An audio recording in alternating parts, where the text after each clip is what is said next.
All right, let's do number 3. To model a spacecraft, a toy rocket engine is securely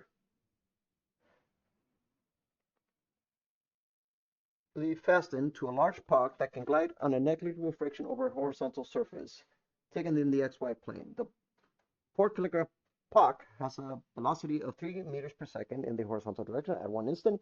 8 seconds later, its velocity is to be at 8 meters per second in the I hat direction plus 10 meters per second in the J hat direction, assuming the rocket exerts a constant horizontal force. Find the components of force in A and B and its magnitude. All right, so let's just pretend that you have a rocket, a toy rocket, and you're looking down at the table in the horizontal in the XY plane. So this is going to be the XY plane. This is going to be the X-axis, and this is going to be the Y-axis.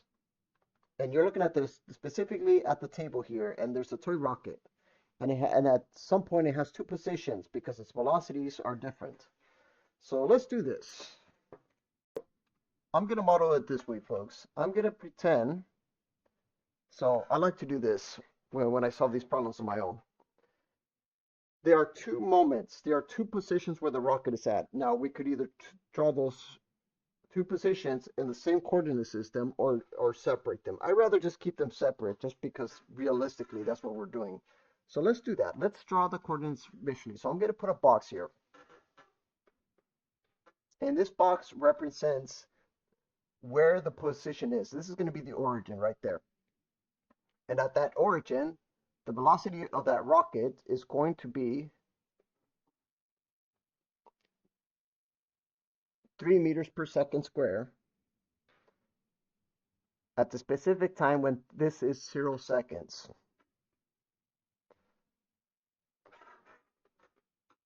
Now, we're going to draw again the new position here, and we're going to say that at t 8 seconds later, so this is going to be 8 seconds, this position from the origin, I'm going to just draw this from the origin. It doesn't have to be exactly identical, but it's just to get a visual idea. This rocket is going to have its new position, so it's going to go from here to here. So this is going to be where the toy rocket is at. It's going to maybe glide somewhere, maybe, I don't know which pathway, it doesn't really matter, but the point is it has a new velocity and a new position at the point. And that new position is going to be 8 meters per second. So this is going to be the new velocity. 8 meters per second in the I hat direction and 10 meters per second in the J hat direction. Now the question is asking the components of the force and its magnitude. Well, they do give the mass, so that the mass here is going to be, so the mass here is going to be 4 kilograms.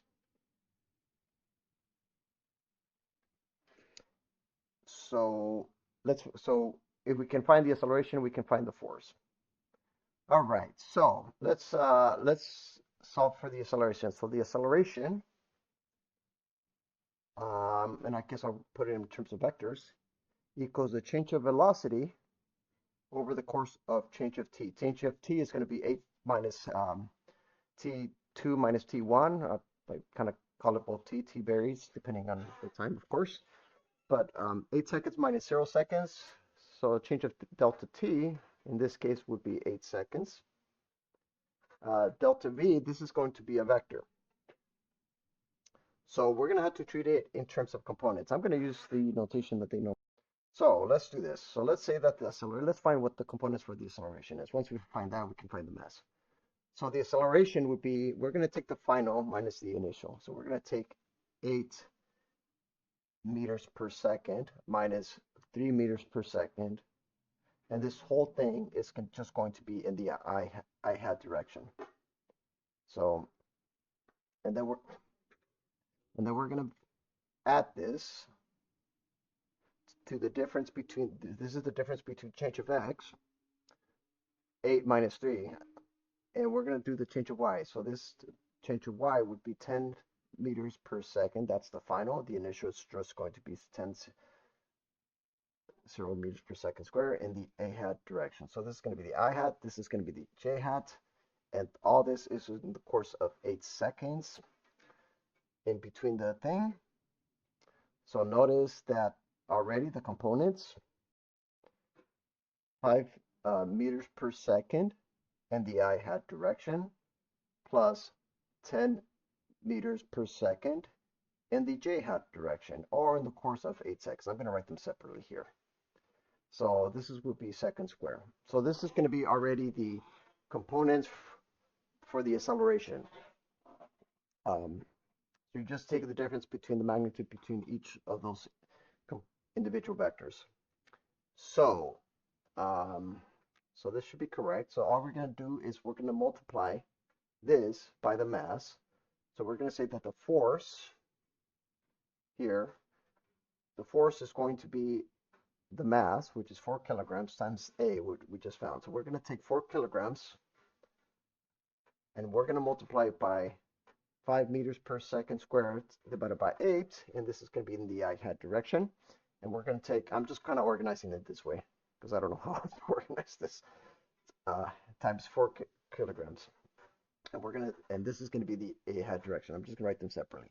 So you could like convert into a decimal, multiply by 4 or whatever. It really doesn't matter however you guys want, but these units combine into a newtonth.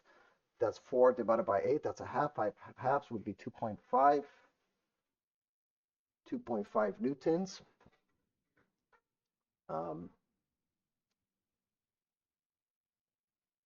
In the I-hat direction. And this would be 10/8. That's 5/4. That's 5/4. 4 over 4 plus 1/4. That's 1.25. So that's 1.25 meters per second. Oh my God. 5 newtons in the j-hat direction. Forgot to multiply by 4 there. So anyways, that's it. We're done. That's I guess that's part A. That's the component of the force, and then now for part B, the magnitude and the direction. You can use Pythagorean theorem for that. I'm not even going to write the Pythagorean theorem. If you guys don't know your Pythagorean theorem at this point, I can't help you. I'm not going to backtrack for you guys. So anyways, I'm just going to put the anyways. So once you have your components, the magnitude is going to be, and I have my answer here, but I'm just going to put this on the calculator. Just to verify, the components are the same. So this is going, the magnitude is going to be 5.59 newtons, and the direction is going to be 5 divided by 2.5, or is that the same thing as 10 inverse of 2, I think? Yes, it is. So it doesn't matter. So the angle here is going to be 63.4 degrees. The magnitude and the direction. All right, we are done.